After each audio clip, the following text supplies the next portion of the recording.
Good evening, ladies and gentlemen, and welcome. My name is Joe Davich. I'm the director here at the Georgia Center for the Book. And on behalf of the Georgia Center for the Book, we would like to welcome you to the 2022 presentation of the Lillian Smith Book Awards. Before we begin this evening's presentation, I would like to just mention a few housekeeping notes.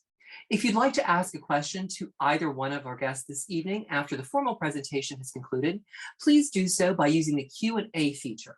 You can find the Q&A button at the top or the bottom of your screen, depending on your advice.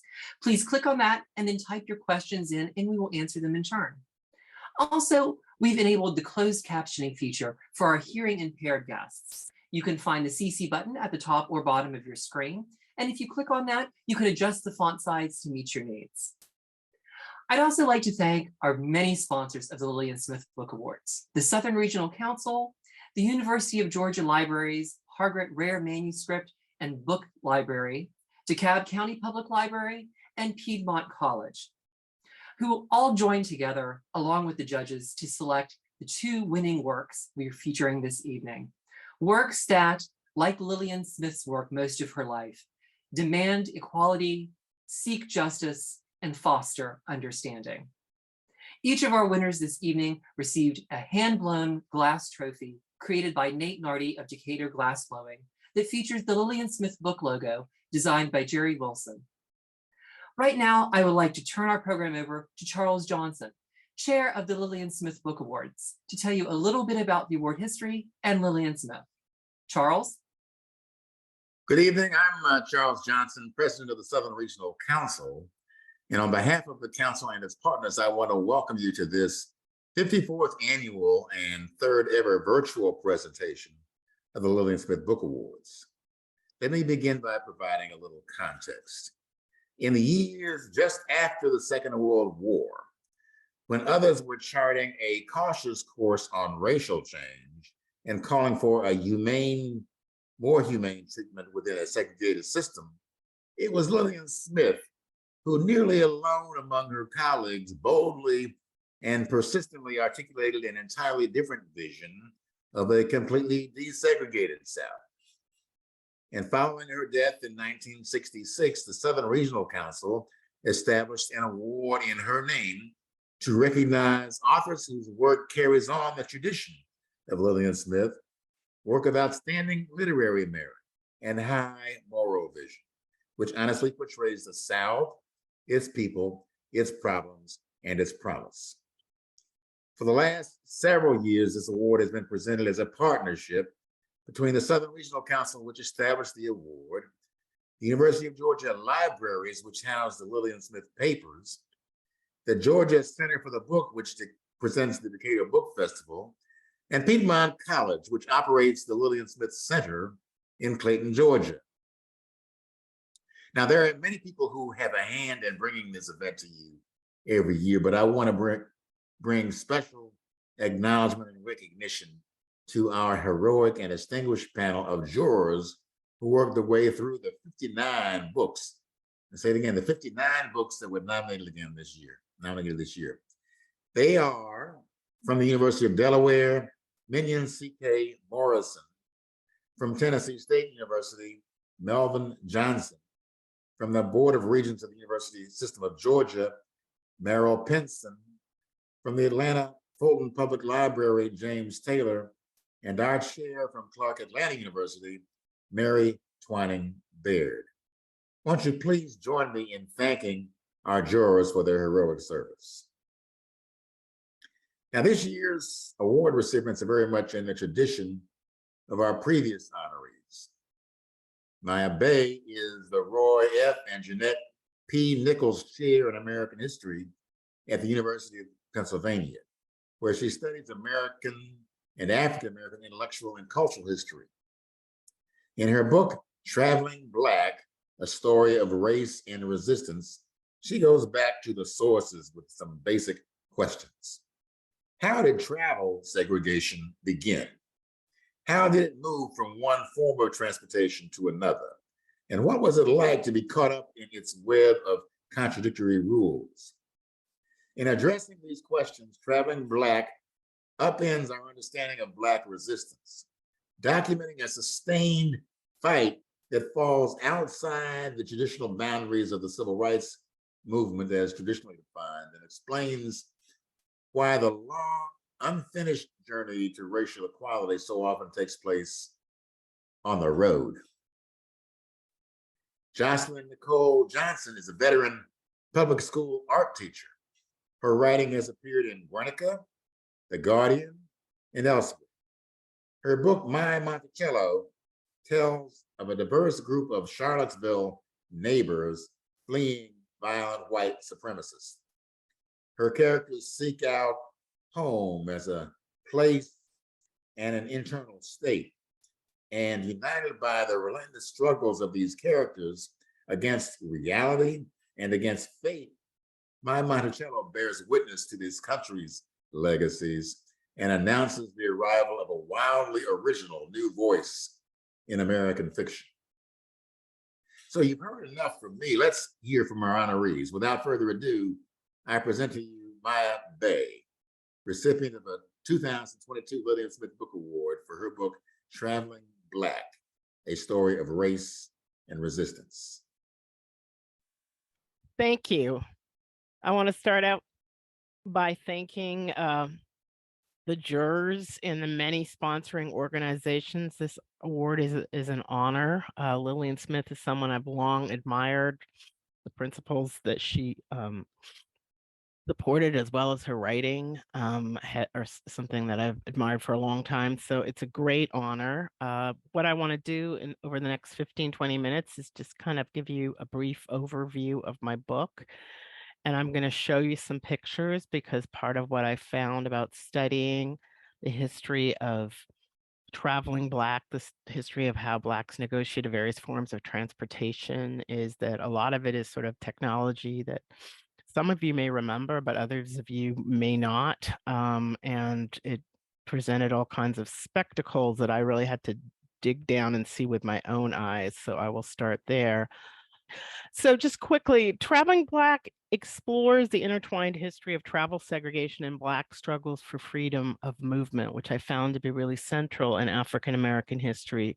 It's organized around the successive forms of transportation adopted by Americans, and it follows the experiences of successive generations of African American travelers as they encounter and resist segregation on everything from stagecoaches and steamships to trains, planes, and automobiles. And one of the many things that fascinated me in trying to kind of reconstruct this experience was just the ways in which African Americans were confronted with new technology, and the ways in which segregation, which we sometimes think as just a sort of ironclad set of rules, was something that had to be adapted to changing technology and changing social conditions. So my book studies how all of this happens, and as well as how African Americans work systematically to eradicate it. So just a few pictures to get a sense of what I'm talking about. Trains were at the sort of heart of this battle. Trains, discrimination on trains, separate but equal facilities on trains, were what was adjudicated in Plessy versus Ferguson, the famous case that established separate but equal. People sometimes forget it's a railroad case, but what it did was sort of write in stone conditions that had already emerged within the kind of struggles over white supremacy in the late 19th century South, in which Blacks invariably had worse conditions. So up at the top of the picture, you see a Jim Crow car, which was an old wooden car. Sometimes it was also the luggage car and the smoking car. And below you see two different compartments from a 1937 legal case, where the white passengers in the white car are sitting in big sort of plush seats in an air-conditioned compartment, and the Black passengers are sitting in what's obviously a much older compartment, less clean, less comfortable. And that is sort of in a nutshell what it was, though it could sometimes be much worse than that. Sometimes Jim Crow cars didn't have heat. Sometimes they were lit with fire-burning stoves, while white cars had been upgraded to use electric heat to make them less dangerous. And over time, the Jim Crow cars, which tended to be made out of wood rather than metal, because they were older cars, became increasingly dangerous because they were often the only old car on the train. So the Jim Crow car became a sort of grievance that almost symbolized Black second-class citizenship during the early years of the 20th century, and Blacks fought riding in the Jim Crow car, fought the laws that relegated them into it, never quite succeeding. And at the same time, people also were very eager to find other options. The railroad was, for a time, the sort of major way to travel anywhere quickly. But starting in the early 20th century, you begin to get other options, most notably the car, which is something that Blacks who can afford to own cars adopt early. One example is the man portrayed here, the boxer Jack Johnson, who was the world's heavyweight champion in 1908. He loved to drive, and at one point owned as many as 8 cars. He was a man of generally swaggering self-confidence, whose challenge to white, whose mastery of boxing was a challenge to white masculinity. And so too was his mastery of cars. His driving drew all kinds of hostility many places he went. He was often stopped by the police. He received tickets for speeding, reckless driving, obstructing traffic, and other moving violations, which did not discourage him from driving. He once told a Chicago judge that all of his law breaking was simply done for advertising purposes. But it did illustrate one of the challenges that Blacks would face in driving. They would not always be welcome as drivers, and this would grow worse over time. Blacks bought cars, as I said, when they could, and this included not just celebrities like Jack Johnson, but also ordinary people like the sharecroppers who used their cotton picking money on cars, who are pictured here in a sort of Depression era photograph. And Blacks also did their best to make their way onto buses, which developed alongside cars. But all of them would prove somewhat unsatisfactory, because with both cars and buses, what you also had developing was a system of roadside accommodations, from restaurants to hotels, motels, gas stations, all of which catered mainly to white people. We think of traveling by car, for instance, as private, but it really involves entering a system of automobility where we're dependent on things that sort of make our cars useful to us. And this would become a major problem for Black travelers fairly early on. Early bus lines sometimes refused to carry African American passengers, both because they regarded them as not desirable passengers, but also sometimes quite simply because they knew that the rest stops, there was no place that Blacks would not be permitted to go to the bathroom, would not be permitted to eat. And this could be a problem not just in the South, but in the North as well sometimes, which made matters worse. One of the things that really puzzled me in researching this book was the extent of retail segregation against Black drivers. I found evidence even, for instance, of gas stations that would not serve Black drivers. They wouldn't sell them gas. I really spent a long time figuring out why this was, and eventually realized that it was at least partially because um, the sort of network of services that developed around the car, especially things like gas stations, were developed to cater to an increasingly large audience of drivers. And there was a special emphasis on appealing to women, white women, who were seen as a great market. So that's one of the reasons why we have gas stations. Gas was originally sold in hardware stores, but Um, they sought to oil companies sought to make the experience more seamless and friendly by developing these kind of homey gas stations. If you look at this picture, you'll see it. The gas station looks sort of like a cottage. This is a model that you can even see today. And this was a goal to appeal to female consumers. Unfortunately, especially in the South, in appealing to white women, many gas station owners kind of saw that certain other people were unwelcome at their gas stations. And this was what led to the blocking of Black passengers in some gas stations in the South and a few in the North. So all of this meant that even with the development of a possibly slightly better form of transportation, things were still often closed off to African Americans.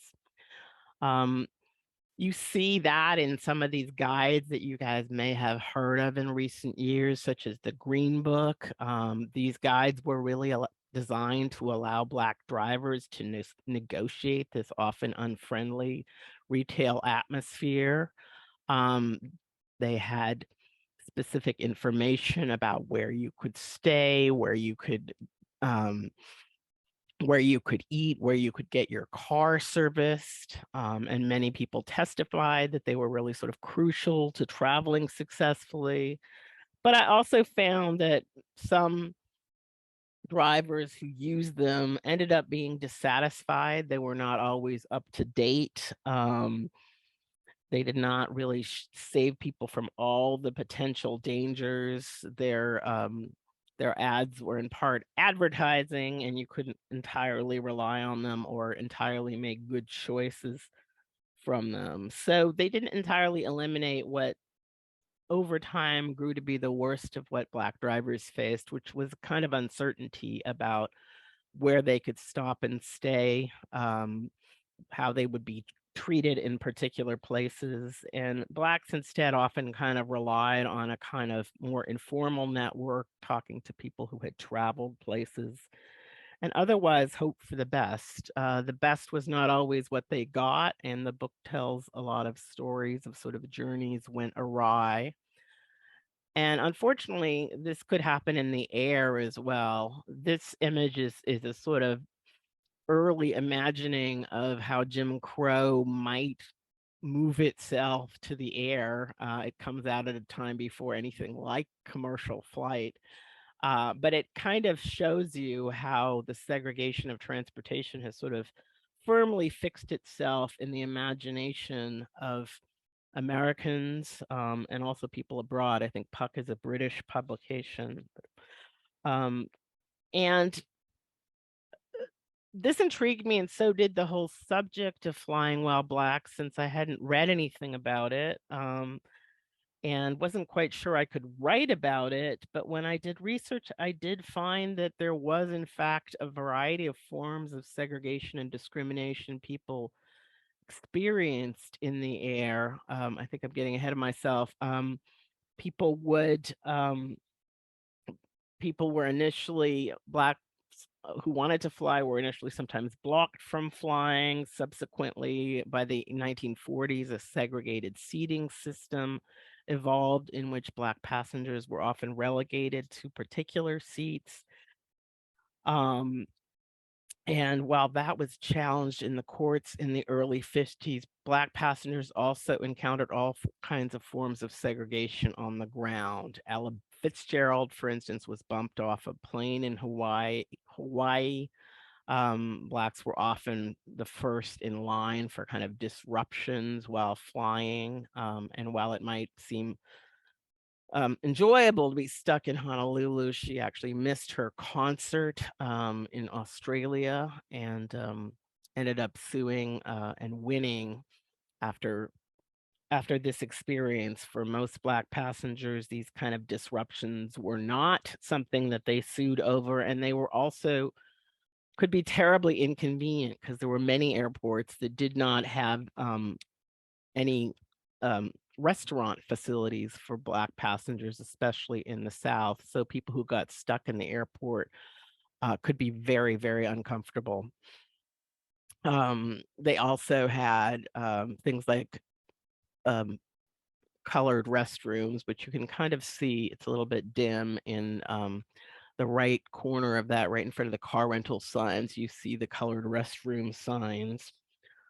All of these things would last right until the early 60s, when the Freedom Rides of 1961 put pressure on the Kennedy administration to finally put an end to segregation on buses, and trains and in airports. And the Kennedy administration took it up in a very serious way with the airports, many of which were federally funded.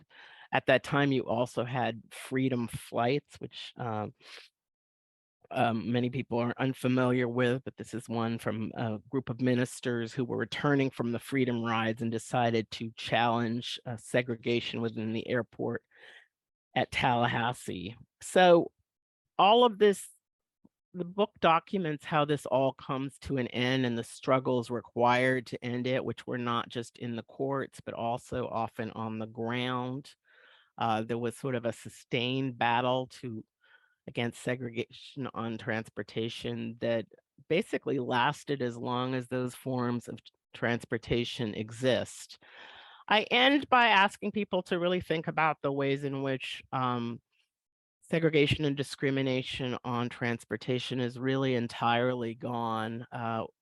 We live now in a much more car-centric society than those previous generations that fought segregation on buses and trains. And as a result, we still have considerable inequities around transportation. And they have to do with exactly how driving and roads are shaped in our country. Blacks tend to experience discrimination at almost every level of car buying and car ownership.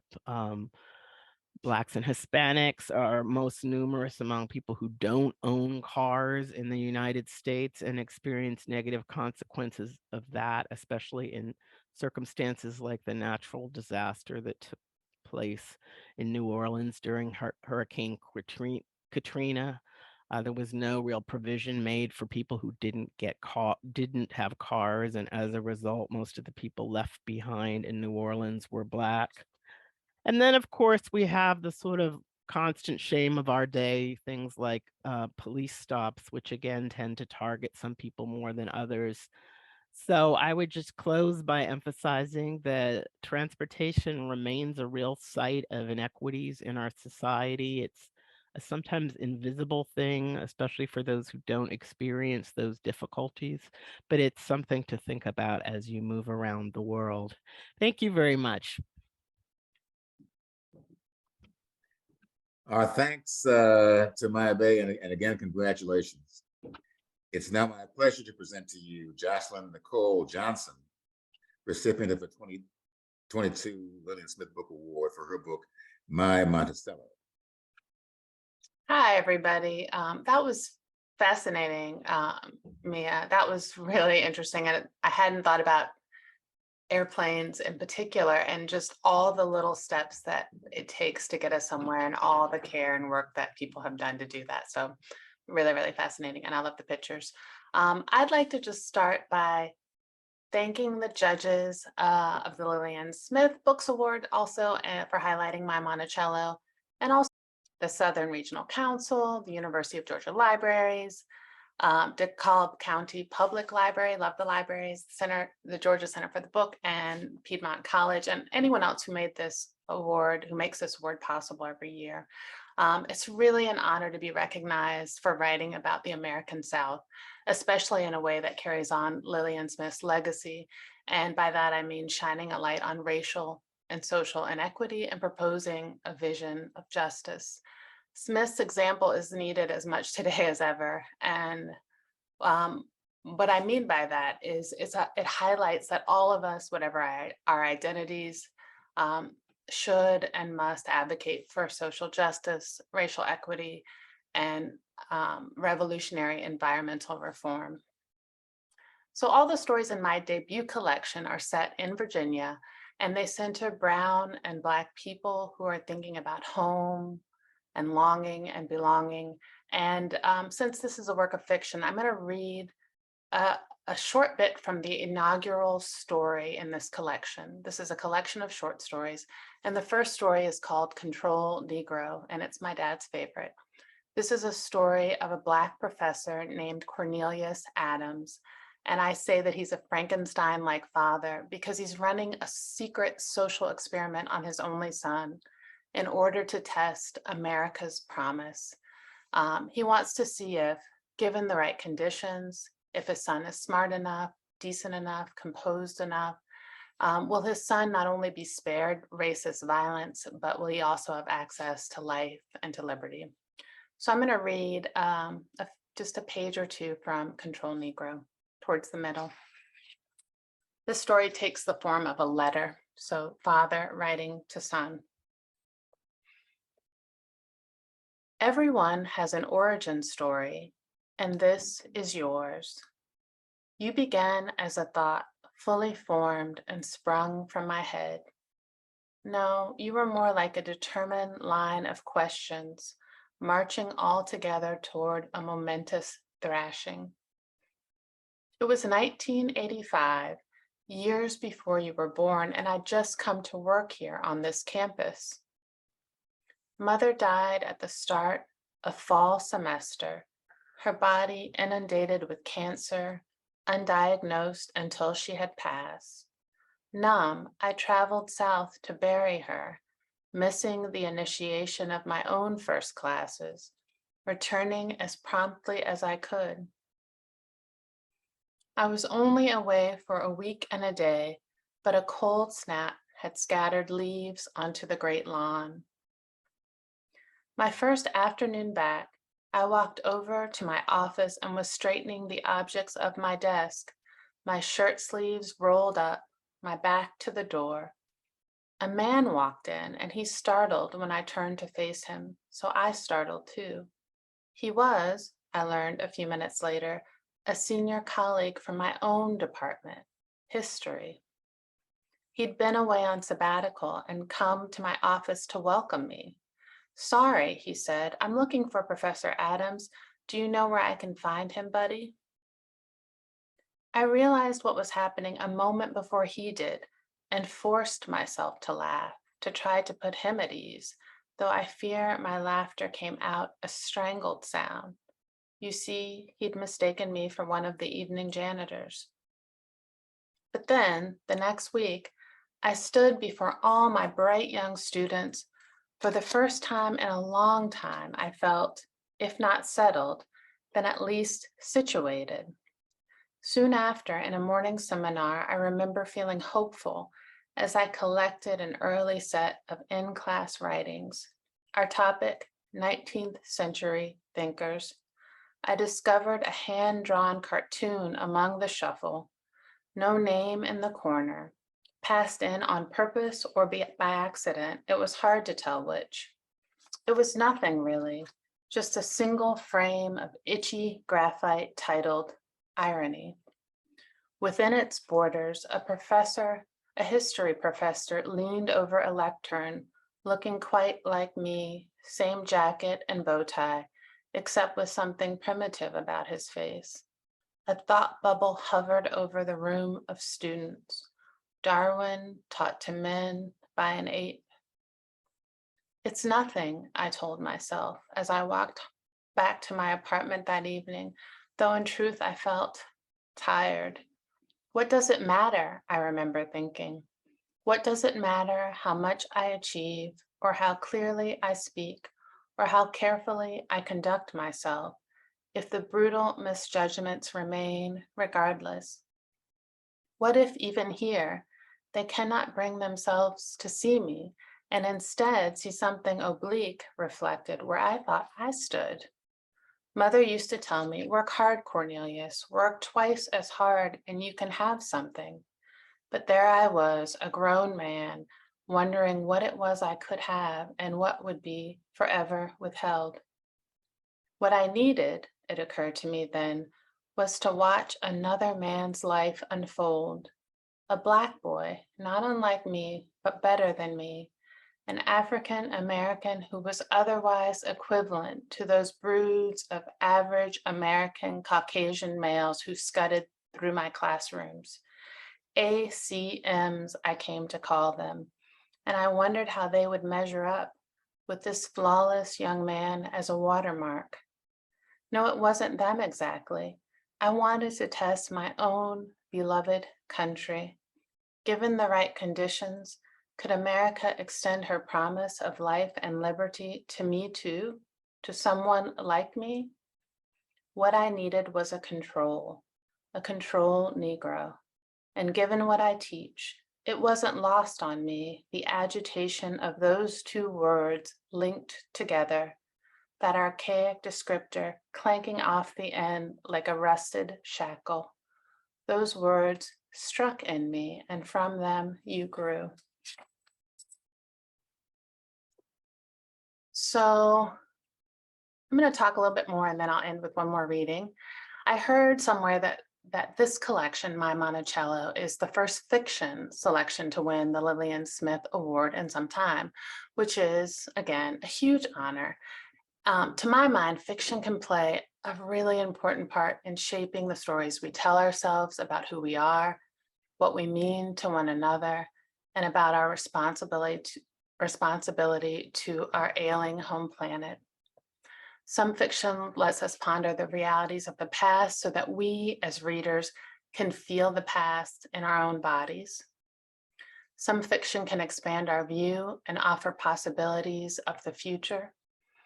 I was thinking about both the past and the future when I wrote the titular novella, My Monticello, which takes up the biggest part of this collection.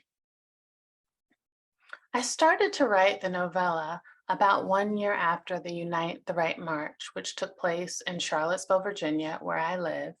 And this was years before the January 6th storming of the Capitol. This was back in 2017. The Unite the Right rally was ostensibly a protest against our town's decision to remove a Confederate statue. But as many of you may remember, on August 11th and 12th of 2017, these Unite the Right protesters poured into our relatively small town carrying torches that were reminiscent of a fearsome time of violence towards Black people in this country, carrying banners with swastikas on them and machine guns. On Friday night, a group of protesters circled the Thomas Jefferson statue on the University of Virginia and fought with students who opposed them there. On Saturday morning, they spilled onto our downtown pedestrian mall, passing shops and restaurants that I knew well, chanting, "Jews will not replace us," and "into the ovens." Counter-protesters showed up too, people who opposed Unite the Right's message of genocide and white supremacy. Some people in the two opposing groups bloodied and pepper sprayed one another, while police stood stone-faced, seeming only to guard storefronts. As you may know, one man violently sped his car into a group of counter-protesters, killing one young woman, Heather Heyer, and battering many others. In the days and weeks that followed this protest, I couldn't help but ask myself, what does it mean that this just happened here in Charlottesville, here in Virginia, and how should I, as a Black woman, as a mother, as my nerdy, arty art teacher self, how should I respond? I responded in part by writing the novella, My Monticello. In the novella, I wrote the novella in part as a cautionary tale. In it, I tried to imagine what the future might look like if the kind of anger and entitlement we saw in Charlottesville went unchecked. My Monticello is a story of social and environmental unraveling. In it, a band of men with torches and guns attack a mostly Black, mostly low-income neighborhood, forcing neighbors to flee. One group takes refuge just outside of town at Monticello, Thomas Jefferson's pristine plantation home turned tourist site, led by Denasia Love, a local and UVA student. Nasia and her grandmother are imagined Black descendants of Thomas Jefferson and an enslaved woman, Sally Hemings, with whom Jefferson had 6 children. While taking refuge at Monticello, Denasia is forced to confront the troubled past. And in the story, I tried to explore some of the harm of racism and racial hate, but also imagine responses to it.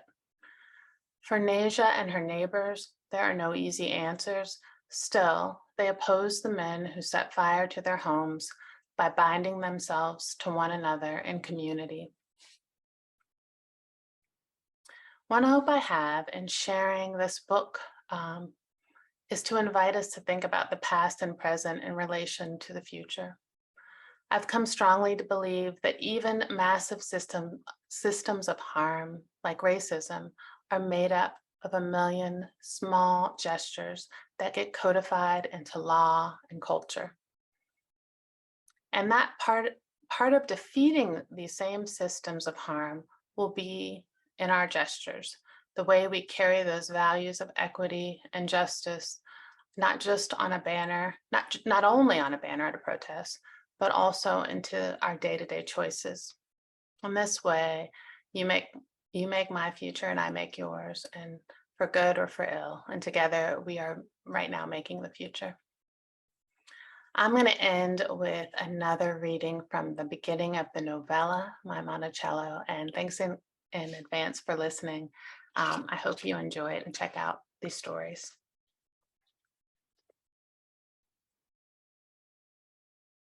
My Monticello. We claimed it first, this little mountain, me and Ma Violet and a scattering of neighbors, all of us fleeing First Street after men came to set our row of 10 roofed homes on fire. The men came at dusk, blaring an operatic, "Oh, say, can you see?" White heads rose up from dusty jeeps, and dark hair thrashed in a harsh new wind like tattered flags. "Ours," the men shouted. Their rifles gleamed as if they'd only just been bought, a megastore militia.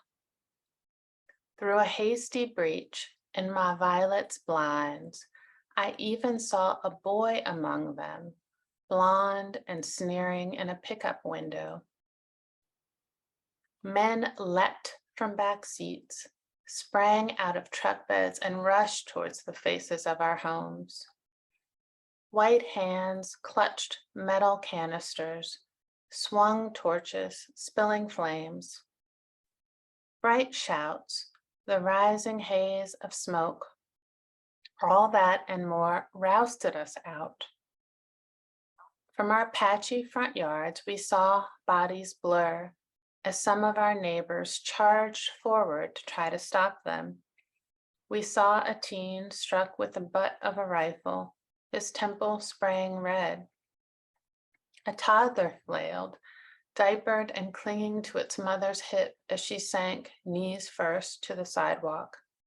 What we saw in those moments riveted us, and then it set us free.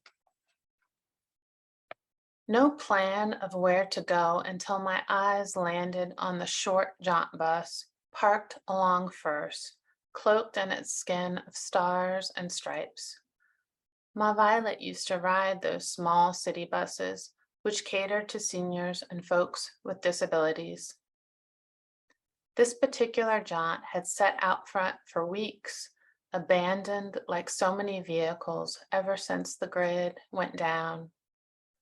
A break in the roaring line of jeeps, and Knox and I ran toward it, tugging Ma Violet between us, still in her pale housecoat and slippers. Behind us, I saw Devin sprint out from between two buildings, metal shining in his mouth and on his hip.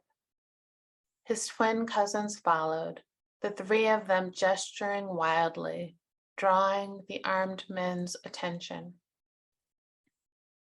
When we reached the jaunt, Ma Violet lurched to the top step, collapsing into an empty front seat. I slid in beneath the steering column where, by grace, keys dangled. Inside, a group of neighbors huddled along the brief aisle, their voices flowing toward us in recognition. A hush fell when Knox crested the landing behind me. My college boyfriend, tall and white, wearing wire-rimmed glasses. My eyes hung on him too for a fraction of a moment, with me wondering rashly, why is it we love what we love? Those men with guns must have seen our shadows in the jaunt bus window. A burst like fireworks, a jagged brightness, then I heard a known voice shouting, "Go, go, go."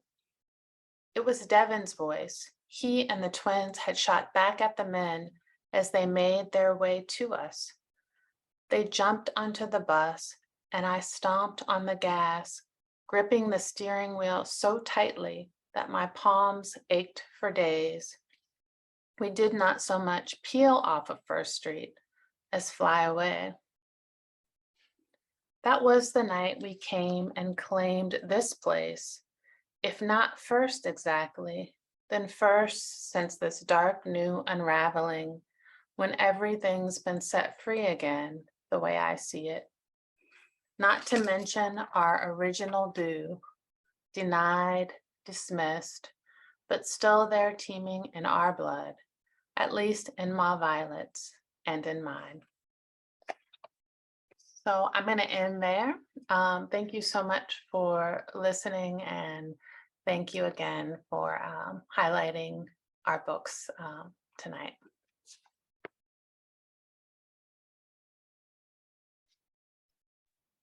Thank you, and congratulations again to you. Does anyone have any questions for either of our authors? Joe's going to moderate a Q&A section if we have questions. Yes, if anyone has any questions, don't forget, feel free to drop it in the Q&A, or you can type it in the chat and we can check that out there as well for you all. But Mia, quickly, just to start us off while folks are typing, in researching your book, and we're all taught about the Green Book, and folks are well aware of that. But were there any facts or anything that you found that kind of maybe took you by surprise, or that were unexpected in your research?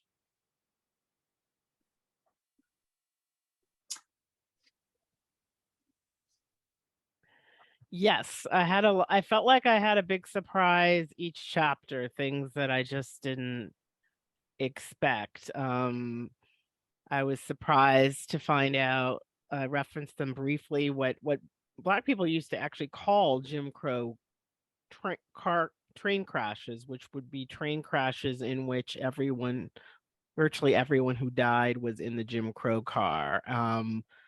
Black newspapers used to keep these running tallies of like who died in train crashes, and I thought it was so weird, and it took me a long time to understand that there was actually this technological problem of being in an ancient wooden car on a train that was otherwise all metal, and it was something that that African Americans were aware of and protested but could never get changed.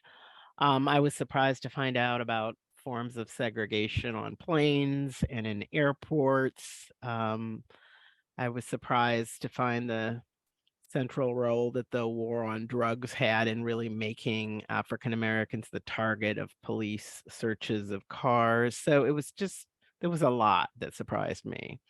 I mean, you kind of know things are bad, but sometimes they're worse than you think. Yeah, like when confronted with the documentation, it had to be a quite sobering experience when you were doing that.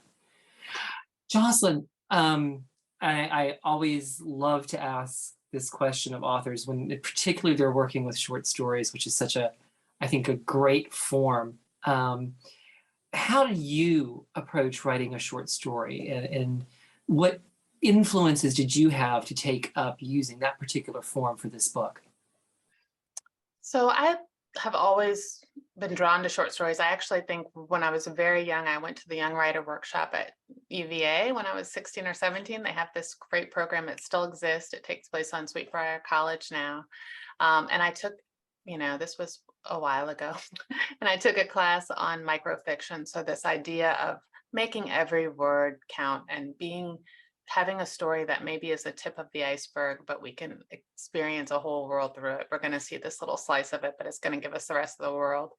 And as a full-time public art school teacher, I wrote for many, many years and only stopped teaching in 2020 during the pandemic after I wrote this book.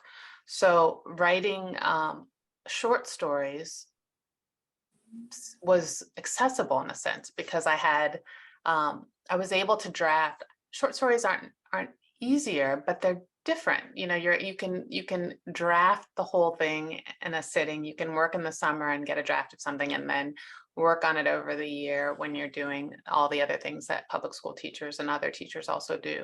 So I think that it appealed to me. I have written novels and I've written longer things, but there's something really appealing about short stories. And one thing I absolutely love about the form of short stories is that they resist the idea of one narrative. So I have a book all about Black people living in Virginia. There's men, women, and children, and they all have a different voice. Each story has a different form. There's a story in a bulleted list form. There's a story that I read to you from that's a letter from a father to a son. There's a story that's completely in the second person. Virginia is not your home. I hung that name on you at birth, but Virginia was never your home. It's someone telling themselves the story of their life. There's my Monticello, which is a first person narrative that kind of follows the form of Thomas Jefferson's notes on the state of Virginia and how he crafted that book. And then there's another more traditional third person over the shoulder story. So each story not only has a different character, but the form of the story matches or hopefully is the right shape to give you that character, their view of the world, how they carry themselves and so forth. So I really like that about short stories, that the variety that you can bring to one collection and no one can say, oh, this is what a Black woman thinks about this, because there's 3 Black women and they're entirely different in this one space. There's something about that I think can resist the idea of fiction being a neat solution or whatever. So I really like that. Thank you so very much. So we do have a few that have come in. Donna this evening, it's not a question, but she would like to congratulate both of you for your fascinating books. And she says that she looks forward to reading them both. She said she was particularly surprised about the segregation in flights and that Langston Hughes in his nonfiction celebrated the absence of Jim Crow in his flights. And maybe that's a good way to segue a question, because I also really like the fact that we have a fiction piece as a winner this year and a nonfiction piece as a winner, and how we use both to approach history and reading and learning and often unlearning what we've been taught. And with Langston Hughes, as Donna said, he celebrated the absence of things, and it's like, how is that both in fiction and nonfiction when someone chooses to leave something out, maybe for an artistic reason, or why would they leave something out of their nonfiction if it was something that was so important and really needed to be brought to the fore? And what's it like to bring something to the fore that no one has discussed before? Well, Langston Hughes was a great source for my book because he traveled a lot and he hated Jim Crow segregation and transportation, yet he was never discouraged by it, and it sometimes cracked him up. I mean, it's interesting that he said there was no segregation in planes because he kind of knew there was. He traveled early enough to there was a time period when there were very few blacks flying, and they usually got assigned to this front seat, which today might be a first class seat, but back then when the propellers were right at the front. Nobody wanted to sit. They had this single front seat that was right near the propellers, very, very noisy, and also a lot of pyrotechnics when the propellers were fired up. And Langston Hughes knew that that was the black seat, and but he was like, "I love the view. It's great." Like he would always kind of try to make the best of some of these things. So, I mean, I think what he probably meant was flying was much better than the alternatives. But yeah, fiction is a great source for kind of understanding what's going on the ground, and also how people are responding to it. One of my favorite pieces in the book is actually an essay by Ralph Ellison, where he talks about riding the New York buses when he moves to New York, because just the experience of riding a bus where you can sit wherever you like is so new to him that he spends a couple of days just riding around on the bus when he gets to New York. And he talks about how buses in the South are kind of the worst of segregation. He calls them an inverted pyramid, where you have to kind of like go through everybody to get to this little spot you're supposed to be in, and people might kick you on the way down. And so I think fiction writers are frequently really wonderful sources, and I try to use them a lot in my historical writing. I don't wonder if you use historians in your fictional writings.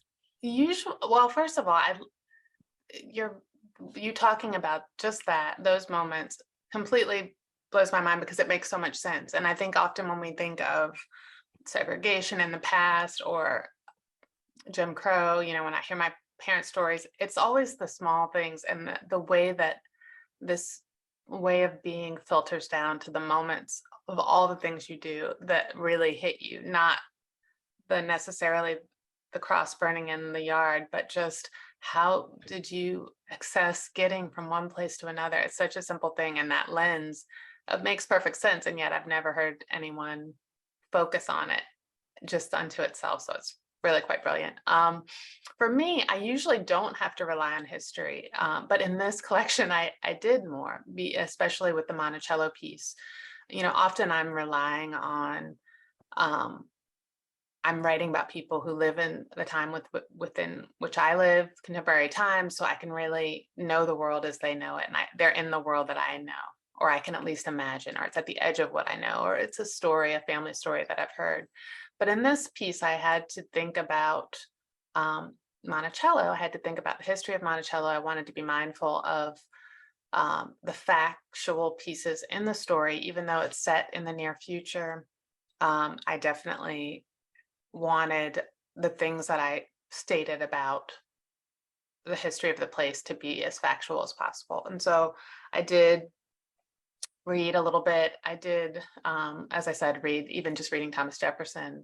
I probably wouldn't have read that book, and it was really interesting. And that book is in the story, right? And so the fun part about it, and the thing that I did to hide my own bad historian, my not very good historical chops, was to write a story where I only had to understand what these characters understood about Monticello. I didn't have to understand what it would be like to live in Monticello in the time of Sally Hemings. I had to understand what it would be like for a young Black college student to live there a few years in the future. And so I knew it as a tourist, and I knew it as having gone there, to take family or a guest or on a school trip, and all the ways that Denasia Love, the character, knows it. I could go there, and it made visiting Monticello a lot more fun. And I felt like I had a little secret. I had my notebook, and I was like, you all don't know, you all don't know what I'm doing here. And it made looking at each object have this new resonance, because one of the things I realized while writing this collection is I was born and bred in Virginia. Virginia is my home, and yet there's these ways in which it doesn't feel like my home. There's these ways in which, as a Black woman, in small ways, not like at the top front of mind, but just like, is this mine? How is it mine? Where am I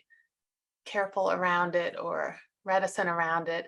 And for me, August, the Unite the Right rally brought that kind of to top of mind, because there were literally people basically being like, you should not feel as home here, kind of chanting that in a half a mile from my home. So So I thought about a character who, if not a descendant of Thomas Jefferson, founding father, person who designed and made Monticello possible, and the Hemings family, Black enslaved people who, and all the other enslaved families that lived there, who made it possible for him to have the wealth and the resources and to have the comfort and the time and all the things to do the thing, and who literally built, the arches, the beautiful chairs, the things.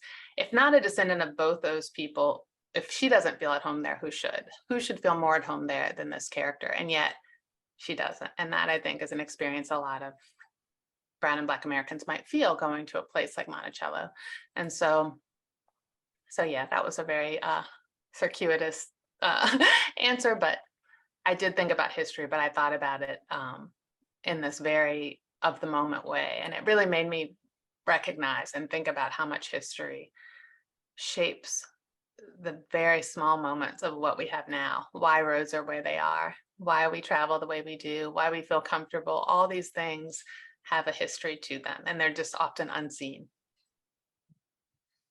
Thank you so much. Well, as we get to the top of the hour and get ready to close out, what's next for the both of you? What are you working on? Or, maybe, what are you working on in the spare moments that you have as normal life, as normal as it gets nowadays, is sort of coming back around? Well, ironically enough, I'm working on a book about Black ideas about Thomas Jefferson. Wow, Which okay. is one of the many reasons I read your book. It's something I started a long time ago. It was initially just supposed to be an article, and it just sort of been picking away at it over the years. Because I started out my career as someone who looked at 19th century Black thinkers and read a lot of pre-Civil War Black newspapers, and they actually talk about Jefferson a fair amount. And for all that, there's been an enormous amount of books published on Jefferson, there really isn't a lot on what he sort of meant to African American writers and thinkers, especially in this pre-Civil War time period when he was referenced a lot, both critically and positively by Black writers in relationship to American democracy. So I've been working on that, and also thinking about Virginia in certain ways. Historically speaking, my mother who died recently was from Virginia. The long family history in Virginia, most of which people deliberately forgot. So I'm sort of interested in reconstructing some of that as well. That's fascinating. I love that connection. That's really cool. Yeah. I'm looking forward to seeing that. So I am writing another book. Well, when I sold my book, I got a 2-book deal. So my publisher always laughs because I'm like, I'm writing another book apparently, like very quickly. But I am writing another book of fiction, and I'm thinking about the ways, it's been such a kind of an insane time since 2019 when I finished this book, watching the ways that culture and social media and technology and religion can conspire to kind of bring us to what I think of as kind of some crazy places. And I wondered what would happen if those same, those are things that can change people's minds. They can compel groups of people to change, and kind of quickly.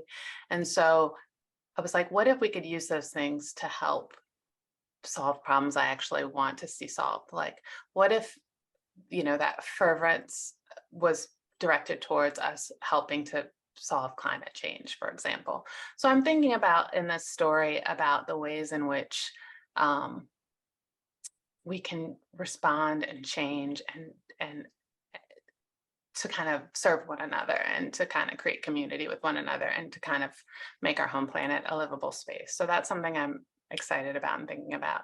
And I'm also, the novella is being made into a movie. And so I'm an executive producer on that. So I'm getting to read the screenplay and thinking about that. And my teenager thinks that's cool. He's like, you wrote a book? Oh, well, it's going to be a Netflix movie. That's awesome. So that's, as you can imagine when you're 16. So yeah, so those are some things I'm working on. Excellent. Well, thank you so very much. We greatly look forward to seeing, of course, the Netflix movie, and reading your next works. Once again, I'd like to remind you all, do check out these two fantastic works that are the Lillian Smith Book Award winners for this year at your local library or at your local independent bookstores. And as we've been saying for several years now, do support your local Black-owned businesses and independent bookstores in your communities where you can, because they are vital and important to building stronger and more diverse communities as well. Once again, thank you to Charles and all of our sponsors this evening, and thank you to you all for allowing us to come into your home and share these books and wonderful thoughts with you. Once again, thank you so much for joining us, and we will see you all next year